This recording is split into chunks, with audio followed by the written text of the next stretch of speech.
ನಾವು 11 ಕಿಲೋಮೀಟರ್ ಪಾದಯಾತ್ರೆ ಮಾಡುವಂತ ಎರಡೂ ಬದಿಗಳಲ್ಲಿ ತೆಂಗಿನ ತೋಪು ಇರ್ತಕ್ಕಂಥದ್ದನ್ನ ನೋಡಿದ್ದೇವೆ, ಅಡಿಕೆ ತೋಪುಗಳನ್ನ ನೋಡಿದ್ದೇವೆ, ರೇಷ್ಮೆ ಬೆಳೆ ಇರುವಂತದ್ದನ್ನ ನೋಡಿದ್ದೇವೆ. ಎಲ್ಲ ಮನೆಗಳಲ್ಲಿ ಕೂಡ 11 ಕಿಲೋಮೀಟರ್ ಎರಡೂ ಬದಿಗಳಲ್ಲಿ ಸುಮಾರು ಹಳ್ಳಿಗಳು ಸಿಕ್ತು. ಹಳ್ಳಿಗಳಲ್ಲಿ ಪ್ರತಿಯೊಂದು ಮನೆಯಲ್ಲಿ ಕೂಡ ಹೈನುಗಾರಿಕೆಯಲ್ಲಿ ತೊಡಗಿಸಿಕೊಂಡಿರ್ತಕ್ಕಂಥದ್ದನ್ನ ನೋಡಿದ್ವಿ. ಬಹುಶಃ ಇವತ್ತು ಈ ಕಾಮಾಲೆ ಕಂಡಿರ್ತಕ್ಕಂಥ ಸರ್ಕಾರ ಇವತ್ತು ಹೇಳ್ತಾ ಇದೆ ಬಂಜರು ಭೂಮಿ ಎನ್ನುವಂತ, ಅದು ಯಾವ ಮುಖ ಇಟ್ಕೊಂಡು ಹೇಳ್ತಾ ಇದ್ದಾರೆ ಅನ್ನೋದನ್ನ ಅರ್ಥ ಆಗ್ತಾ ಪ್ರಯತ್ನ ಮಾಡ್ತೇವೆ. ಮತ್ತು ವಿಧಾನಸೌಧ ಚಲೋ ಮಾಡ್ತೇವೆ, ಇವೆಲ್ಲವನ್ನು ಕೂಡ ಹೇಳ್ತಾ ಇದ್ದೇವೆ.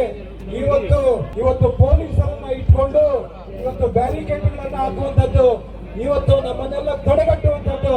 ಬಹುಶಃ ನೀವು ಏನು ಮಾಡಿದ್ರು ಕೂಡ ದೇಶದ ಇತಿಹಾಸದಲ್ಲಿ ರೈತರನ್ನ ವಿರೋಧ ಮಾಡಿಕೊಂಡಿರ್ತಕ್ಕಂಥ ಯಾವ ಸರ್ಕಾರ ಕೂಡ ಉಳಿದಿಲ್ಲ. ಬಹುಶಃ ನೀವು ಇಲ್ಲಿನ ಹೊಸದಾಗಿ ಖಾಲಿ ಮಂತ್ರಿಗಳು, ಮುಖಂಡರುಗಳೇ, ಕಾರ್ಯಕರ್ತರು, ಮೊದಲು ಬಾಲಗಂಗಾಧರನಾಥ ಸ್ವಾಮೀಜಿಗಳ ಪಾದಾರಗಳಲ್ಲಿ ಪ್ರಣಾಮಗಳನ್ನು ಮಾಡಿ, ಯಾಕಂದ್ರೆ ಈ ಬಿಡದಿಗೆ ಒಂದು ಜನ್ಮ ಕೊಟ್ಟಂತ ಮಹಾತ್ಮ ಇದ್ರೆ ನಮ್ಮ ಬಾಲಗಂಗಾಧರನಾಥ ಸ್ವಾಮೀಜಿಯವರು.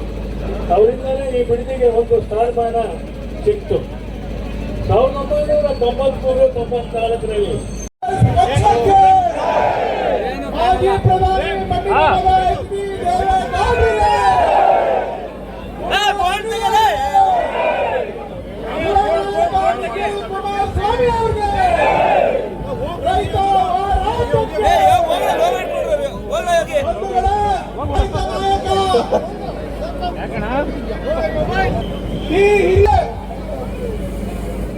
ಬಿಡದಿಗೆ ಟೌನ್ಶಿಪ್ ಅದೇ ರೀತಿ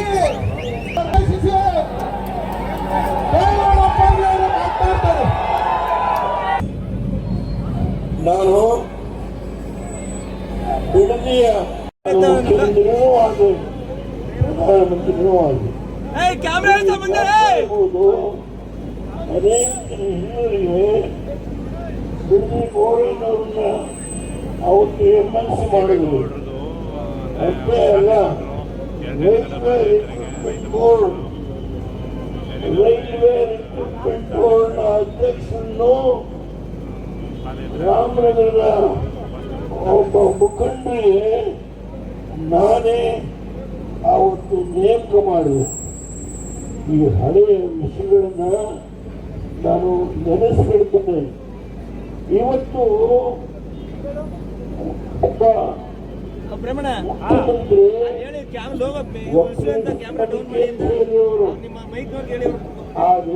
ಅಲ್ಲ, ಅಲ್ಲಿರೋ ಕ್ಯಾಮರಾ ಆಡಿಯೋ ಕ್ಯಾಚ್, ಅಲ್ಲಿರೋ ಕ್ಯಾಮ್ರಾಗ ಆಡಿಯೋ ಕ್ಯಾಚ್ ಆಗ್ಲಿ ಅಂತ ಹತ್ರ ಔಟ್ ಅವರಲ್ಲ. ಅದಕ್ಕೆ ಒಬ್ಬರು ಬೇರೆಯವರು ಯಾರಾದ್ರೂ ಆದ್ರೆ ಸಹಿಸೋದಿಲ್ಲ, ಈ ಆಪಾದನೆಯನ್ನ ಮಾಡ್ತಾರೆ.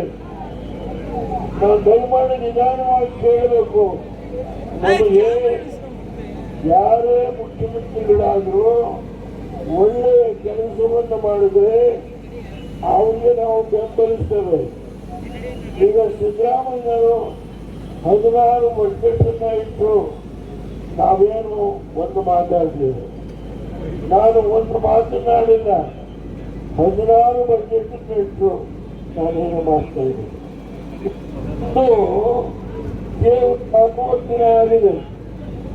ನಮ್ಮವರೇ ಯಾಕೆ ನಾವು ಹೋರಾಟ ಮಾಡಿ ಹೇಳ್ತಾರೆ. ಕುಮಾರಸ್ವಾಮಿ 2008ರಲ್ಲಿ ಮಾಡಿದಂಥ ನಿರ್ಣಯವನ್ನ ನಾನು ಈಗ ಜಾರಿಗೆ ಕೊಡ್ತೇನೆ. ಹೌದು, ನೀವು ಡೆಪ್ಟಿ CM ಆಗಿ